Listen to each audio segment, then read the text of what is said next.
চাষি ভাইরা এই পোকার জন্য খুবই চিন্তিত থাকেন। মূলত এই ধান গাছে 100টির ওপর পোকার প্রজাতি কিন্তু আক্রমণ করে থাকে। তার মধ্যে আমাদের মোটামুটি 20টা প্রজাতি হচ্ছে বিশেষভাবে অন্যতম গুরুত্বপূর্ণ।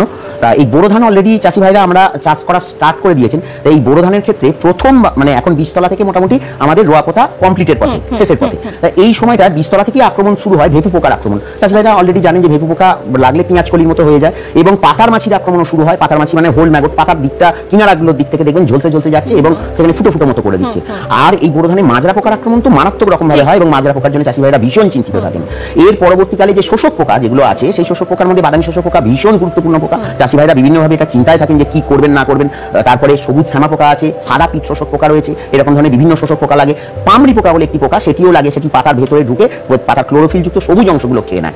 এই পামড়ি পোকা ছাড়া এর পরবর্তীকালে একটা পোকা এসেছে যেটা চাষি ভাইরা অনেক ক্ষেত্রে বুঝতেই পারেন না, এটি হচ্ছে দোয়ে পোকা। দোয়ে পোকাটা ঠিক পাতার যে লিপসিট অর্থাৎ পাতাটার মধ্যে যে পত্রবেষ্টক সেটা যখনই ছাড়াবেন তখনই দেখতে পাবেন ওর ভেতরে সাদা সাদা চুনের মতো গোলাপি রঙের একদম পোকা ভর্তি, গাছ চাক বেঁধে বেঁধে দেখবেন বসিয়ে দিচ্ছে। এটা অনেকে আপনারা মানে চাষি ভাইরা বুঝতেই পারেন না। আর এবার শেষের দিকে যে পোকা সেগুলো শীষকাটা লাদা পোকা। চাষি ভাইরা অলরেডি জানেন যে শীষকাটা লাদা পোকার আক্রমণ হয়। আর তাছাড়া গন্ডি পোকা যেটা, সে তো ধানের যখন দুধ আসে তখন ওনারা জানেন যে দুধ এসে দুধটাকে খেয়ে পুরো শেষ করে দেয়। এইটা মোটামুটি বড় ধানের পোকার ব্যাপারে আমি একটা ছোট্ট চিত্র তুলে ধরলাম চাষি। আসলে মাজরা পোকা ধানের উদ্ভিজ দশা অর্থাৎ যখন পাশ কাটি বেরোচ্ছে সেই সময় থেকে একদম প্রজনন দশা মানে যখন ফুল আসে ওই সময় পর্যন্ত আক্রমণ করতে পারে। আর তার ফলে এবং ক্ষতির পরিমাণ, বিশেষ করে যেসব কৃষক বন্ধুরা নাবিতে ধান চাষ করেন, ক্ষতির পরিমাণ ফলনের ক্ষেত্রে 80% পর্যন্ত হতে পারে। সেই জন্যই মাজরা এখনও এত গুরুত্বপূর্ণ। মাজরা পোকার যে ডিমের গাদা থাকে, ডিম থেকে লেদাগুলো যখন ফুটে বেরোয় তখন ওই লেদাগুলো একটা সুতোর মতো করে ওরা ঝুলে থাকে। ঝুলে ওই যে হাওয়াতে অথবা জলের স্রোতে ওরা একটা পাশকাঠি থেকে অন্য পাশকাঠিতে চলে যায় এবং ঠিক পাশকাঠির নিচে যে খোলাগুলো আমরা যেগুলো বলি ধানের খোলার মধ্যে ঢুকে ফুটো করে এরা ঠিক মধ্য পাশকাঠির ভিতরে এরা খাওয়া শুরু করে। এবং যেহেতু এরা ওখান থেকে খায় তার ফলে যেটা হয় যে খাওয়ার আর উপরে উঠতে পারে না, সেই জন্য যে মধ্য শীষটা আছে, মধ্য যে পাশকাঠিটা আছে সেটা শুকিয়ে যায়। এই শুকিয়ে যাওয়ার ফলে এটা সহজে টানলে এটা উঠে আসে এবং এটাকে আমরা ইংরেজি ভাষায় ডেড হার্ট বলি এবং বাংলায় মরা ডগ আমরা অনেকে বলি চলতি ভাষায়। পরবর্তীকালে যখন আবার আমরা যেরকম বলছিলাম যে ফুল আসার সময় তখন আবার কি হয়, এরা কাণ্ডের মধ্যে ফুটো করে ঢুকে নোডে খেয়ে নিচের দিকে নামতে শুরু করে এবং ওই সময় যে শীষটা বেরোয়, শীষটা খুব সুন্দর বেরোয় কিন্তু পুরোটাই সাদা রং এবং তার মধ্যে যে ধানগুলো থাকে সব চিটে। এটাকে আমরা ইংরেজি পরিভাষায় হোয়াইট ইয়ারহেড বলি অথবা যাকে আমরা সাদা মরা শীষ বলতে পারি। মানে মাজরার ক্ষেত্রে এটাই সমস্যা, মাজরার লেদা যখন খাওয়া শুরু করে তখন আমরা লক্ষণটা দেখতে পারি না। লক্ষণটা যখন আমাদের জমিতে আমরা দেখি তখন অলরেডি এক সপ্তাহ সময় পেরিয়ে গেছে। তখন আমরা যদি নিয়ন্ত্রণ ব্যবস্থা নিই তখন কিন্তু খুব একটা কাজ হবে না। সেই জন্য আমরা সবসময় মাজরা দমন করতে হলে আমাকে প্রথমেই আগে থেকে নিয়ন্ত্রণ ব্যবস্থা, আমাদের প্রতিরোধকমূলক ব্যবস্থা আমাদের নিতে হবে। তো আপনার যেহেতু অলরেডি বেরোনো শুরু হয়ে গেছে, আপনি অতি শীঘ্রই কোনাল ট্রাইনোপল যেটা আমি বললাম 18.5 SC বলে একটা কেমিক্যাল আছে, এইটা আপনি যদি 10 লিটার জলে 4 ml করে স্প্রে করেন তাহলে আপনি ভালো ফল পেতে পারেন। যে যখন মাজরা আক্রমণ করে তার লক্ষণটা আমরা যখন জমিতে দেখি তার প্রায় এক সপ্তাহ পরে, তার মানে আমরা যদি তখন স্প্রে করি তাহলে কিন্তু আমরা সেরকম ফলন পাবো না আর তার সাথে সাথে আমাদের খরচও বাড়বে। আমাদের সেই জন্য প্রতিরোধকমূলক ব্যবস্থা নিতে হবে। এই যে মাজরা প্রথমেই যেটা হয়, আমি প্রথমেই বলেছি যে এরা ডিমটা পারে পাতার ঠিক ডগার দিকে। তাহলে যদি জমি পরিদর্শন করা যায়, কৃষক বন্ধু যদি হাতে একটা বাজারে থলি নিয়ে যদি জমি পরিদর্শন করেন এবং ডিমের গাদা দেখলেই সেগুলো ছিঁড়ে সংগ্রহ করে উনি যদি পিষে মেরে দিতে পারেন তাহলে কিন্তু আক্রমণের তীব্রতা অনেকটা কমে যাবে। আচ্ছা, কি প্রথমে আমাকে দেখতে হবে মদটা কখন আসছে। মদটা মূলত যখন আসে তখন আমরা যদি ফেরোমন ফাঁদ, যেটা আমরা ছবিতে দেখছিলাম, যদি ফেরোমন ফাঁদ যেটা মূলত স্ত্রী মথের একটা নির্যাস দিয়ে তৈরি হয়, সেটা আমরা বিঘা প্রতি 3টে যদি লাগাই তখন কি হবে, পুরুষ মদরা ওই ফেরোমন ফাঁদে আকৃষ্ট হয়ে কাছে চলে আসবে এবং সেই মদগুলোকে আমরা যদি নষ্ট করে দিই তাহলে মিলনের অভাবে সেই স্ত্রী মদগুলো ডিম পারতে পারবে না। তার ফলে সেখানেও কিন্তু আক্রমণের তীব্রতা অনেক কমে যাবে। পরবর্তীকালে আমরা যেটা বলছিলাম, যখনই আমরা ধানটা লাগাবো, আমি প্রথমে কথাতে বলেছিলাম যে নাবিতে খুব বেশি আক্রমণটা বেশি হয়। তাহলে আমি যদি সঠিক সময় আমি যদি চারা রোপণ করি তাহলে কিন্তু আক্রমণ আমার কম হবে। এবং আরেকটা জিনিস যেটা, যে পূর্ণাঙ্গ লেদা এবং মুক্তি এরা মূলত নাড়ার মধ্যে থাকে। তাহলে আমি যখন ধানটা কাটবো তখন যদি আমি মাটির খুব কাছে থেকে কাটি তাহলে ওই নাড়াগুলো কী হবে, নাড়ার সাথে সাথে আমরা শুকির বা মুক্তিগুলো আমরা জমি থেকে সরিয়ে দিতে পারবো। তাহলে পরবর্তীকালে যে ফসলগুলো আসবে যখন ধান লাগানো হবে তখন কিন্তু আক্রমণের অনেকটাই আমার তীব্রতা অনেকটা কমে যাবে। শুধু তাই নয়, এই গরমকালে কি হয়, এই যে নাড়ার মধ্যে যে লেদা পোকা বা মুক্তিগুলো অবস্থিত ছিল সেগুলো করে কি কোনো ওই গর্তের মধ্যে লুকিয়ে থাকে। এবার যে ধান কাটা হয়ে গেল তারপরে যদি আমি একটা চাষ দিয়ে যদি মাটিটা উল্টে দিতে পারি তাহলে কী হবে, ওগুলো উপরে চলে আসবে এবং তখন পাখি বা ওই সূর্য প্রখর রোদে এগুলো কিন্তু নষ্ট হয়ে যাবে। এর সাথে সাথে আমাদের কিছু এগুলো এই পরিচর্যামূলক কাজগুলো যদি আমরা করতে পারি তাহলে কিন্তু আমাদের আক্রমণের তীব্রতা কিন্তু ধীরে ধীরে কমে যাবে। এবার ধরুন এই যে পাখিদের ক্ষেত্রে কিন্তু লেদা খুব ভালো একটা খাবার। এবার যদি আমরা মাঠের মধ্যে যদি কিছু ডাল পুঁতে দিই, তাদের যদি বসার ব্যবস্থা করে দিই তাহলে কী হবে, তারা নিজেরাই খুঁজে কিন্তু ওই লেদাগুলোকে মেরে দিতে পারবে। এর সাথে সাথে আরও কিছু জিনিস আমার বলার যেটা আছে, প্রকৃতিতে যেরকম আমাদের শত্রু পোকাগুলো রয়েছে আমাদের কিন্তু কিছু বন্ধু পোকা রয়েছে। বিশেষ করে মাজরার ক্ষেত্রে কিছু বলতা আছে যেটা ট্রাইকোগ্রামা জ্যাপনিকাম বলে আমরা জানি এবং বাজারে ট্রাইকোকার্ড হিসেবে পাওয়া যায়। এই বোলতা যদি আমরা ঠিক ওই 25 থেকে 30 দিনের মাথা থেকে যদি 50,000 প্রতি একরে যদি আমরা ছাড়তে পারি এবং 20 দিন অন্তর অন্তর যদি এরকম চারবার যদি ছাড়তে পারি, তাহলে কিন্তু এরা ওই মাজরার ডিমের মধ্যে নিজেদের ডিম পেড়ে দেবে এবং মাজরার লেদার বদলে এই বোলতার পোকাগুলো বেরিয়ে আসবে এবং আক্রমণের পরিমাণ আমাদের এখন স্প্রেতে আমাদের যেতেই হবে না। আসলে বিঘা প্রতি 3টে ফেরোমন ট্র্যাপে যদি আমরা করি তাহলে মোটামুটি এই মথের আগমন আমরা বুঝতে পারি এবং তারপরে ধীরে ধীরে আমাদের পরবর্তীকালে আমাদের কিন্তু সেভাবেই আমাদের নিয়ন্ত্রণ ব্যবস্থাগুলো আমরা নিতে পারি। আরেকটা কথা বলে রাখি, যেটা আমার আলোচনার ক্ষেত্রে হয়তো কৃষক বন্ধুদের খুব কাজে লাগবে, সেটা হচ্ছে আমি প্রথমে বলেছি যে এরা যখন আক্রমণ করে মানে অনেক পরে মানে আমরা লক্ষণগুলো দেখতে পারি। আর তার সাথে সাথে যেটা হয় যে লেদাগুলো কি হয় সবসময় কাণ্ডের ভিতরে থাকছে, তাহলে এদেরকে কন্ট্রোল করতে হলে, মানে এদেরকে নিয়ন্ত্রণ করতে হলে আমাদের কিন্তু কোনো অন্তর্বাহী ওষুধই স্প্রে করতে হবে। এটা একটু কৃষক বন্ধুদের মাথায় রাখতে হবে। ভালো ভালো ওষুধ অনেকেই আছে।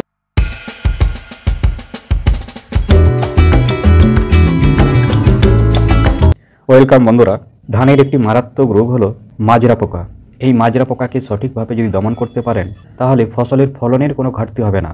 আর যদি আপনারা মাজরা দমন না করতে পারেন তাহলে 30 থেকে 50% পর্যন্ত ফসল নষ্ট হওয়ার সম্ভাবনা থাকবে।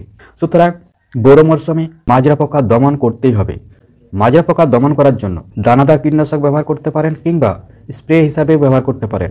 ইতিমধ্যে আমি একটি ভিডিওতে দানাদার কীটনাশক সম্পর্কিত ডিটেলসে জানিয়েছি এবং সেখানে কোন কোন দানাদার কীটনাশক ব্যবহার করলে ধান জমিতে ভালো সুরক্ষা পাবেন সেইগুলি নিয়ে আলোচনা করেছি। আজকের ভিডিওতে আলোচনা করব স্প্রে হিসাবে কোন কোন কীটনাশক ব্যবহার করলে ভালো কার্যকারী হবে এবং দীর্ঘমেয়াদী সুরক্ষা প্রদান করবে সেইগুলি নিয়ে আলোচনা করব। সুতরাং সম্পূর্ণ ভিডিওটি আপনারা দেখতে থাকুন। প্রথমে আসব বায়ার কোম্পানির ভায়াগো। এই ভায়াগোতে আছে টেট্রানিলিফল 200 SC। যে ওয়েবসাইট আছে সেই ওয়েবসাইটে যদি প্রবেশ করেন তাহলে এরকম গেটআপ দেখতে পাবেন। এখানে যে ইনগ্রেডিয়েন্ট অর্থাৎ উপাদানটি আছে তা হলো টেট্রানিলিফল 200 SC 18.18% WW আকারে আছে এবং আপনারা যে প্যাকিং সাইজ দেখতে পাবেন 10 ml এর পাবেন, 50 ml, 80 ml, 100 ml এবং 250 ml এর পাবেন। বিভিন্ন রকম জীবাণু পোকামাকড় দমন করার জন্যই এই ইনসেক্টিসাইডটি তৈরি করা হয়েছে। এটা একটা দীর্ঘমেয়াদী সুরক্ষা প্রদান করবে। এটি ধান, সয়াবিন, ভুট্টা, শাকসবজি, ফল এই ধরনের ফসলগুলিকে সুরক্ষা প্রদান করবে। এবার দেখুন যে সকল পোকামাকড়ের এগেনস্টে এই উপাদানটি কাজ করবে সেই পোকাগুলির নাম এবং ছবি দেখে নিন।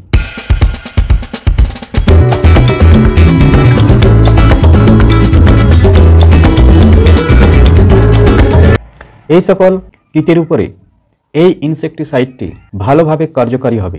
ভায়াগোতে টেট্রানিলিফল আছে যা অ্যান্থ্রানিলিমাইড গ্রুপের একটি বিশেষ রাসায়নিক উপাদান।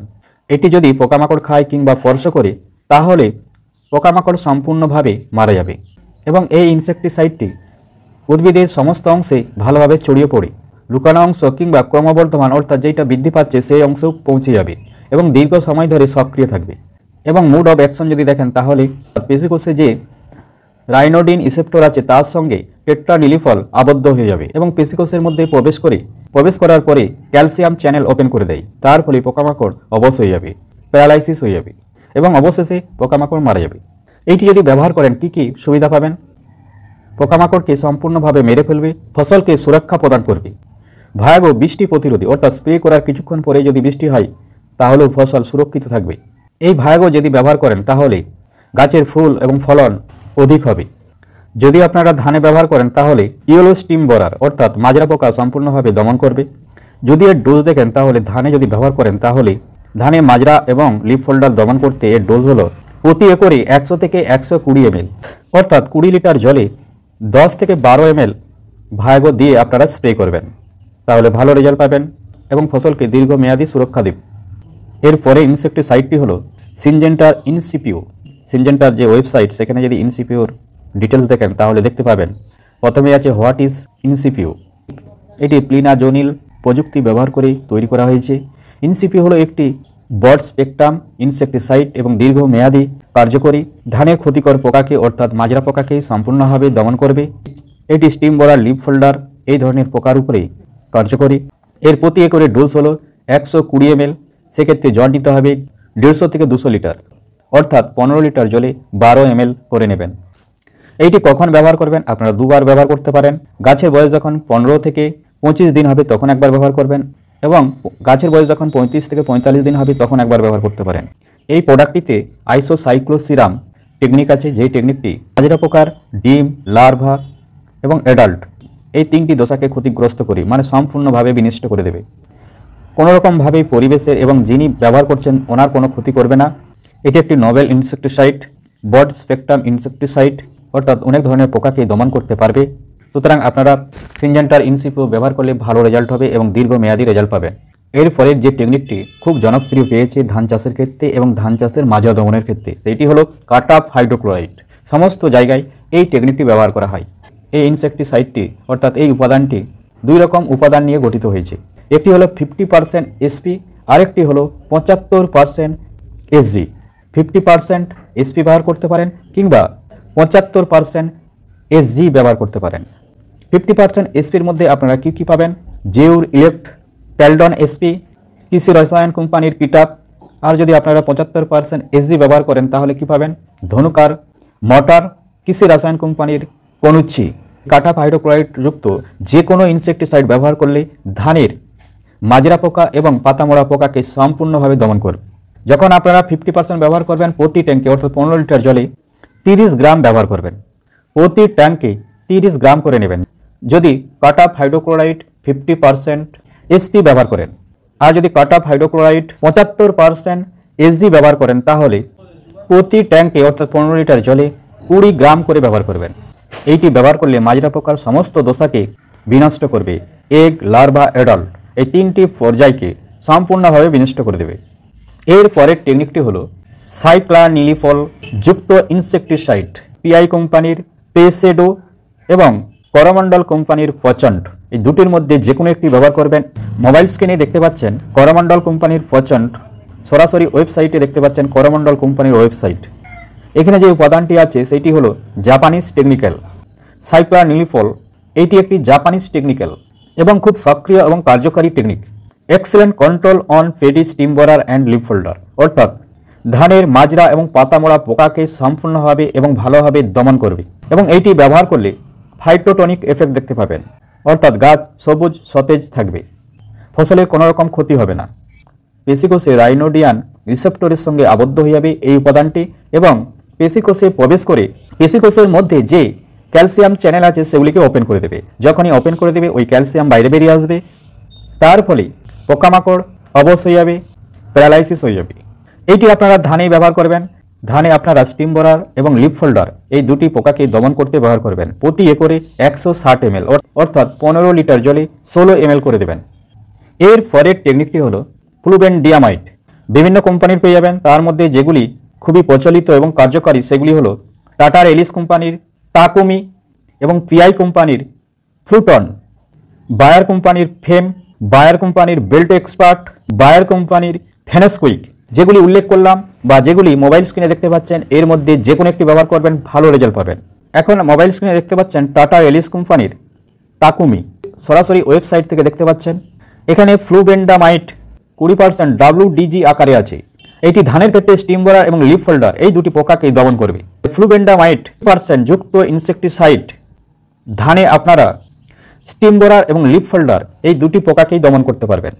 এরপরে আপনারা দেখতে পাচ্ছেন পিআই কোম্পানির ফ্লুটন, সরাসরি পিআই কোম্পানির ওয়েবসাইট থেকে দেখতে পাচ্ছেন। ফ্লুবেন্ডিয়ামাইড 20% WG আকারে আছে। ধানের ক্ষেত্রে আপনারা স্টিম বোরার এবং লিফ ফোল্ডার এই দুটি পোকাকে দমন করার জন্য ব্যবহার করতে পারেন। প্রতি হেক্টরে 125 গ্রাম ব্যবহার করবেন। টাটা এলিসের তাকুমি বা পিআই কোম্পানির ফ্লুটন যদি ব্যবহার করতে চান তাহলে 15 লিটার জলে অর্থাৎ প্রতি ট্যাঙ্কে 10 গ্রাম করে ব্যবহার করবেন। ফেম যদি ব্যবহার করতে চান তাহলে ডোজ অন্যরকম হবে, কারণ এখানে যে পার্সেন্টেজ আছে 39.35%, প্রতি ট্যাঙ্কে অর্থাৎ 15 লিটার জলে মাত্র 5 ml করে নেবেন। আর যদি বায়ার কোম্পানির বেল্ট এক্সপার্ট ব্যবহার করতে চান তাহলে ফ্লুবেন্ডিয়ামাইড, থিয়াক্লোফিট। সুতরাং ডোজ অন্যরকম হবে। যদি আপনারা ধানে ব্যবহার করতে চান তাহলে 15 লিটার জলে 8 ml করে নেবেন। আর যদি বায়ার কোম্পানির ফেনেসকুইক ব্যবহার করতে চান, এখানে যে উপাদানগুলি আছে ফ্লুবেন্ডিয়ামাইড, তার সঙ্গে আছে ডেল্টা মেথ্রিন, এই দুটি উপাদান আছে। সুতরাং এর ডোজ অন্যরকম হবে। 15 লিটার জলে অর্থাৎ প্রতি ট্যাঙ্কে মাত্র 10 ml করে দেবেন। এর পরের টেকনিকটি হলো নোভারুলন 5.25% এবং ইমামেট্রিন বেনজয়েট 0.9%, আদামা কোম্পানির ব্যারোজাইট, ইউপিএল কোম্পানির গুন্থার, সাওয়াল কোম্পানির হামর, এই 3টি ইনসেক্টিসাইড পেয়ে যাবেন। এই 3টির মধ্যে যে কোনো একটি ব্যবহার করবেন যদি এই উপাদান ব্যবহার করতে চান। নোভারুলান এবং ইমামেকটিন বেনজয়েড এই দুটি উপাদানের 2 রকম অ্যাকশনযুক্ত ইনসেক্টিসাইড যদি ব্যবহার করতে চান তাহলে ইউপিএল কোম্পানির গুন্থার কিংবা আদামা কোম্পানির ব্যারোজাইট কিংবা সাওয়াল কোম্পানির হামর এই 3টির মধ্যে যে কোনো একটি ব্যবহার করতে পারেন।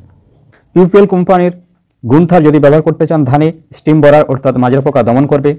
প্রতি একরে 600 ml অর্থাৎ প্রতি ট্যাঙ্কে অর্থাৎ 15 লিটার জলে 60 ml করে নিতে হবে। এটির মোড অফ অ্যাকশন যদি দেখেন কাইটিন সিনথেসিস ইনহিবিটর অর্থাৎ কোষ প্রাচীরে যে কাইটিন আছে সেই কাইটিন উৎপাদন বন্ধ করে দেবে, তার ফলে পোকামাকড় প্যারালাইসিস হয়ে যাবে। সুতরাং আপনারা ইউপিএল কোম্পানির গুন্থার কিংবা সাওয়াল কোম্পানির হামর কিংবা আদামা কোম্পানির ব্যারোজাইট যদি ব্যবহার করতে চান তাহলে প্রতি ট্যাঙ্কে অর্থাৎ 15 লিটার জলে 60 ml করে দেবেন। এরপরের টেকনিকটি হলো খুবই জনপ্রিয় এবং ধান চাষে এটি বরাবর ব্যবহার হয়ে আসছে।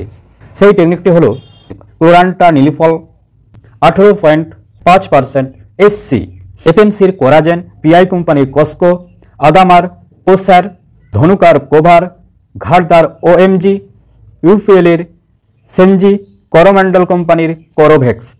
এগুলি খুবই জনপ্রিয়, এর মধ্যে যে কোনো একটি আপনারা ব্যবহার করতে পারেন, ভালো রেজাল্ট পাবেন। আমি পিআই কোম্পানির কসকো ওয়েবসাইটটি ওপেন করলাম সরাসরি পিআই কোম্পানির ওয়েবসাইট থেকে। ক্লোরান্টা নিলফল 18.5% SC ফর্মে আছে। যদি ধানে ব্যবহার করতে চান তাহলে রাইস স্টিম বরার, লিফ ফোল্ডার এই দুটি পোকাকে সম্পূর্ণভাবে দমন করবে। প্রতি ট্যাঙ্কে অর্থাৎ 15 লিটার জলে 6 ml করে দেবেন, তাহলে ভালো রেজাল্ট পাবেন। পিআই কোম্পানির কসকো ছাড়াও এফএমসির কোরাজেন, আদামার কোসর, ধনুকার কোভার, ঘাড়দার ওএমজি, ইউপিএলের সেনজি, করোম্যান্ডল কোম্পানির করোভেক্স একই গোত্রের ইনসেক্টিসাইড যে কোনো একটি ব্যবহার করতে পারেন, ভালো রেজাল্ট পাবেন। এরপরে ফিপ্রোনিল যুক্ত ইনসেক্টিসাইড ফিপ্রোনিল 5% SC এই শতকরার উপাদানটি ব্যবহার করবেন। ফিপ্রোনিল 5% SC এই উপাদানের ইনসেক্টিসাইড ব্যবহার করার চেষ্টা করবেন। ফিপ্রোনিলের শতকরা ভিত্তিতে বিভিন্ন রকম ইনসেক্টিসাইড পাবেন, যেমন ফিপ্রোনিল 5%, ফিপ্রোনিল 18.87% কিংবা ফিপ্রোনিল 3.5%, তার সঙ্গে ইমামেকটিন বেনজয়েড 1.5%। এই 3 টাইপের উপাদানযুক্ত ফিপ্রোনিলের মধ্যে আপনারা ধান চাষের ক্ষেত্রে চেষ্টা করবেন ফিপ্রোনিল 5% SC এই ফর্মের ইনসেক্টিসাইড ব্যবহার করার চেষ্টা করবেন, কারণ ভালো রেজাল্ট পাবেন। আপনারা বিএসসিএফ কোম্পানির ফেনাল কিংবা আদামা কোম্পানির আগাধি এই দুটির মধ্যে যে কোনো একটি ব্যবহার করতে পারেন, দুটিতেই ফিপ্রোনিল 5% SC আছে। আমি আদামা কোম্পানির আগাধি যে ক্যাটালগ সেই ক্যাটালগটি ওপেন করলাম। এখানে স্টিম বরার, বিপিএইচ অর্থাৎ শোষক, leaf folder, green leaf hopper, ice leaf hopper, তাছাড়াও ধানের অন্যান্য পোকাকে সম্পূর্ণভাবে দমন করবে, কেবলমাত্র বাজরা পোকা নয় সমস্ত ধরনের পোকাকে দমন করবে ফিপ্রোনিল 5% SC যুক্ত ইনসেক্টিসাইড। প্রতি একরে আপনারা 400 থেকে 600 গ্রাম নেবেন, অর্থাৎ প্রতি ট্যাঙ্কে 50 গ্রাম করে নেবেন, তাহলে ভালো রেজাল্ট পাবেন এবং দীর্ঘমেয়াদী রেজাল্ট পাবেন। আর যদি ফিপ্রোনিল 5% না পেয়ে থাকেন তাহলে ফিপ্রোনিল 18.87% এটি ব্যবহার করতে পারেন, কিন্তু ধানের ক্ষেত্রে সেই রকম কার্যকরী নয়। বায়ার কোম্পানির রিজেন্ট গোল্ড কিংবা কৃষি রসায়ন কোম্পানির KF8 কিন্তু ধানের ক্ষেত্রে ভালো রেজাল্ট নাও দিতে পারে, কারণ এখানে যে পার্সেন্টেজ আছে সেটি ধানের ক্ষেত্রে সামঞ্জস্য নয়।